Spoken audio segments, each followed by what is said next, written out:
बात हम करते हैं उस भरोसे की जो कि जापान ने भारत पर किया है। यानी प्रधानमंत्री मोदी का जापान दौरा जो कि चीन से पहले रहा, वो कई मायनों में ऐतिहासिक रहा।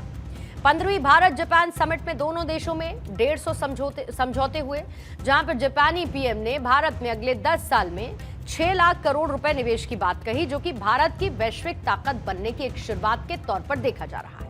एक तरफ जहां पर अमेरिकी टैरिफ नीति की वजह से वैश्विक स्तर पर उथल पुथल मची है, ट्रंप ने रूसी तेल खरीदने को लेकर भारत पर 50% टैरिफ लगाया। इसी बीच प्रधानमंत्री मोदी और जापान के प्रधानमंत्री शिगेरू इशिबा ने कई घोषणाएं की और इसमें अगले 1 दशक के लिए जॉइंट विजन शामिल है। जापान जो कि अगले दशक में भारत में 10 ट्रिलियन येन, लगभग 6 ट्रिलियन रुपए का इन्वेस्टमेंट करने का प्लान कर रहा है। दोनों ही देशों में रेयर अर्थ मिनरल्स यानी दुर्लभ खनिज, कार्बन क्रेडिट तक के लॉन्ग टर्म अग्रीमेंट्स पर हस्ताक्षर हुए और इस निवेश में manufacturing, green energy, high speed rail, semiconductor और स्टार्टअप्स पर फोकस होगा। अब सबसे बड़ा सवाल यह है कि जापान ने इस निवेश के लिए भारत को ही क्यों चुना है, और इसकी वजह बहुत क्लियर है। पहली वजह है राजनीतिक स्थिरता, दूसरी वजह तेज विकास दर, तीसरी वजह आत्मनिर्भर भारत मिशन और सबसे जरूरी चीन पर बढ़ता हुआ अविश्वास।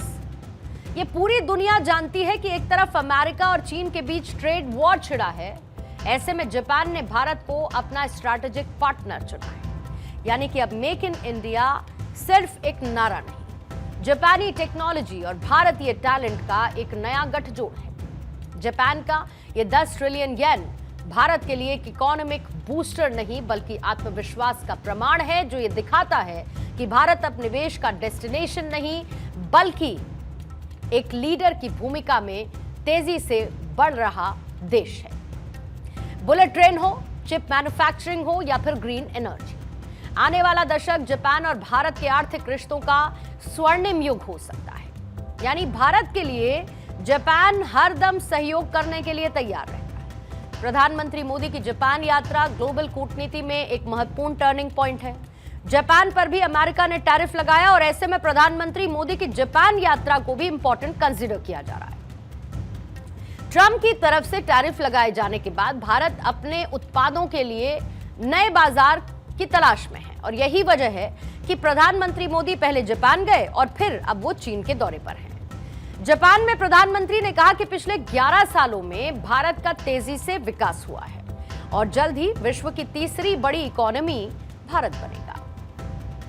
आज भारत विश्व की सबसे तेज ग्रो करने वाली मेजर इकोनॉमी है और बहुत जल्द विश्व की तीसरी सबसे बड़ी इकोनॉमी बनने जा रहा है।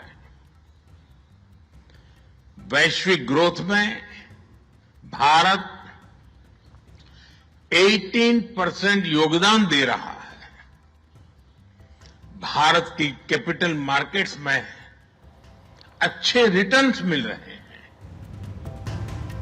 भारत के आर्थिक विकास में जापान का अहम योगदान है क्योंकि 1500 से ज्यादा जापानी कंपनी भारत में कारोबार कर रही हैं और साथ ही भारत के घर घर में पहुंची हैं।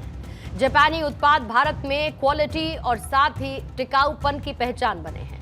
भारत जापान के बीच केवल व्यापार और सुरक्षा नहीं बल्कि सांस्कृतिक रिश्ते भी गहरे हैं और वो भी अब से नहीं, बीते 1400 सालों से।